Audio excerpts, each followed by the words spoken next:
patient pathway is spoken of like a long continuous journey. My experience of the patient pathway is actually quite different from that. I would describe it as almost a set of stepping stones. It's a disjointed path with big gaps in between. It's not a smooth continuous journey. I say this because of what I've come to understand as a lot of times of limbo.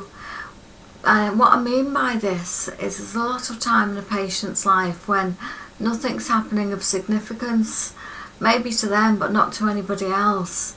I mean, I know when I'm going for an appointment, for a scan, into hospital, for an operation, these are significant points, and people will then start to ring or pay attention, ask what's happening.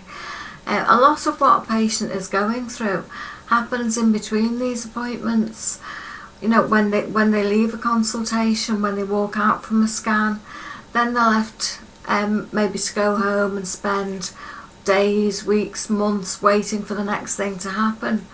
And I think a lot of damage can be done to a patient's well-being during these gaps, because not necessarily on a physical level, but on an emotional level, this is when the boredom, the anxiety, the worry, the isolation really sets in.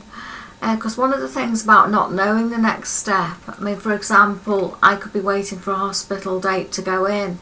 So between then and going in, I can't really make any definite plans. Like I said, well, I might be able to go to something, but I might be in hospital that week. So everything's sort of on hold. It's very, very difficult. And it does put a huge pressure on patients. And I think if people could maybe acknowledge this time a little bit more and realise that patients can't just switch off.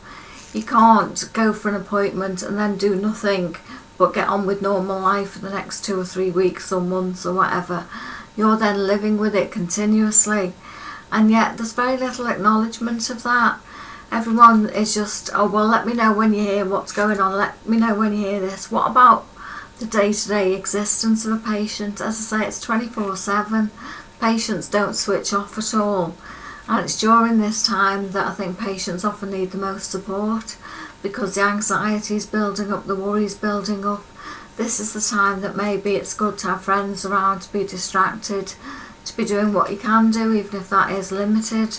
I think, because I've often thought it's during these times when I'm on my own that I feel most vulnerable, most frightened, most anxious. When I actually go into hospital, although obviously that is a difficult time, I'm actually in a very safe place. I'm being looked after, I'm being cared for, I'm being monitored. This doesn't happen when a patient's on their own at home, worrying and anxious. And okay, it may not be life-threatening, but this is what will do real damage to a patient, both to their psychological well-being and their self-esteem. And I think it's something that needs to be addressed, that life doesn't just switch off. This patient pathway is, at the moment, it's very disjointed. It's like these stepping stones with big gaps in between.